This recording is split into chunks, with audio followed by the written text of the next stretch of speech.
Okay, welcome to a new episode of Nate's MMA Corner. I'm Nate, and if you watch my show, you're in my corner. Okay, so today's episode is sort of a doubleheader. I'll just state the title of this episode, MMA News for August, guess 7/8 or whatever. This is a doubleheader, so post-fight rundown of Brunson versus Shahbazyan, and then a pre-fight for Lewis versus Oleinik, and talk a little bit about the Bellator event that just happened with Henderson and Chandler. So I guess a triple header kind of sort of. So quick rundown, post-fight rundown. In Brunson versus Shahbazyan, we had to kick off the main card. We had a lightweight clash with Bobby Green and Lando Venata, and Bobby Green won unanimous decision. Pretty much dominating every round, 30-27 on two of the judges and 30-26 on the third. And Bobby Green looked amazing, got a fight of the night bonus as well as a big win here.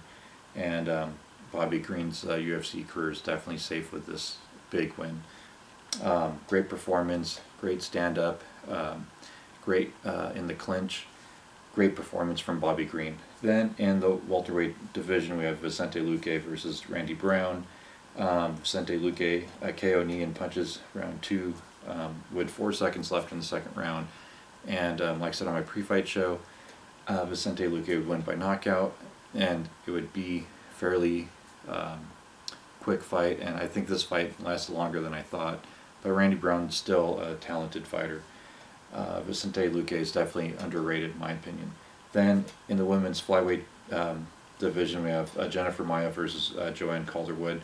Unfortunately, Joanne Calderwood put her #1 contendership on the line here and lost to Jennifer Maia. Submission armbar round 1, 4 minutes 29 seconds. Jennifer Maia is another fighter I think is underrated. I overlooked her in this fight. I should have factored in the submissions. Joanne Calderwood's still a warrior, and I think she's still in the title mix, not far off despite the loss. And yeah, Jennifer Maia should get the title shot against Valentina Shevchenko now, and I think Valentina will be able to handle her with her good grappling skills and takedown defense. But it'll be a good fight, and I'll have to really research it to see, look into it more to see what percentage would I give Valentina winning that fight. But it's going to be a good fight when it does happen, assuming it does happen. Then in the main event, we had Derek Brunson versus Edmund Shahbazyan. Okay, this one, so I went 2-2 on the main card on my predictions, and this was the second one I got wrong. And yeah, I bought into the hype with Edmund. Derek Brunson uses wrestling, which I think he needed to do more of, and it worked.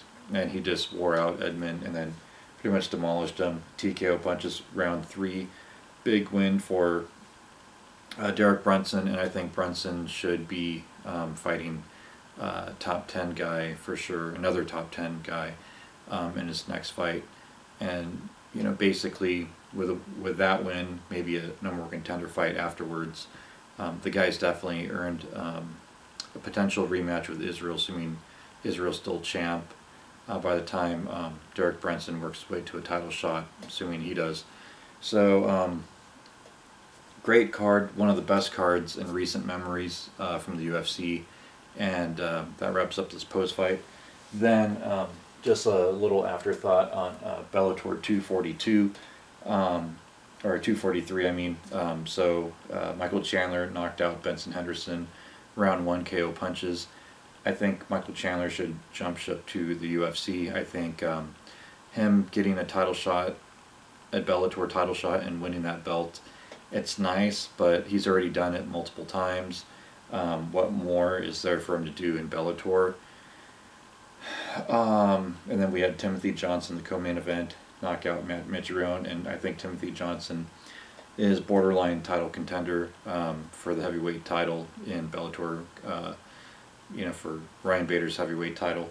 Then Miles Jury got a split decision win over Georgi Karakhanyan, and I think Miles Jury is a title contender at lightweight. Yeah, and then I won't go over the rest of the card, but yeah, there is some other good matches on the card. And then now let's do a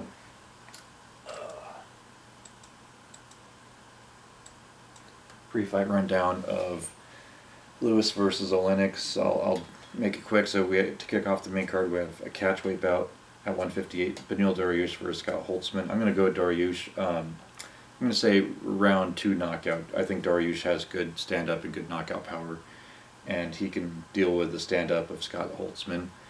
And also Dariush has underrated wrestling. Then in the women's bantamweight bout, we have Yana Kunitskaya versus Julia Storolenko, and I'm going to go with Yana Kunitskaya here. Both fighters have had their hits and misses over their careers, but I think this is a winnable fight for Yana, and I think she gets it done by decision. Then in the middleweight division, we have Darren Stewart versus Maki Pitolo, and I'm going to go with Darren Stewart here. I think he's tough and durable, and I think he'll get it done by decision, 29-28, unanimous decision. I think he might lose a round, but he'll win the other 2 rounds fairly easily. Then in the middleweight division, we have Omari Akhmedov versus Chris Weidman. This was a tough one because Chris Weidman once upon a time was middleweight champ. Yeah, I feel like Chris Weidman's, he's had too many misses as of late, and I think Omari Akhmedov gets it done here. I'll say second round knockout. Then Derek Lewis versus Alexei Oleinik in the main event in the heavyweight division. Alexei is tough and durable and can take a punch, but I think Derek Lewis' takedown defense has gotten better, and I think that's what he needed to work on more than anything else. And I think he gets it done here by knockout in the 3rd round. And yeah, so Derek Lewis will get a nice clean win here, I think. So there you have it. There's my predictions for this card, and stay tuned in the coming days or whatever for my post-fight show, and then pre-fight for UFC 252, Miocic versus Cormier 3, and yeah, there's been some good fights as of late. Anyhow, and hopefully there's some more good fights. But anyways, that wraps up this show, and until then, see ya.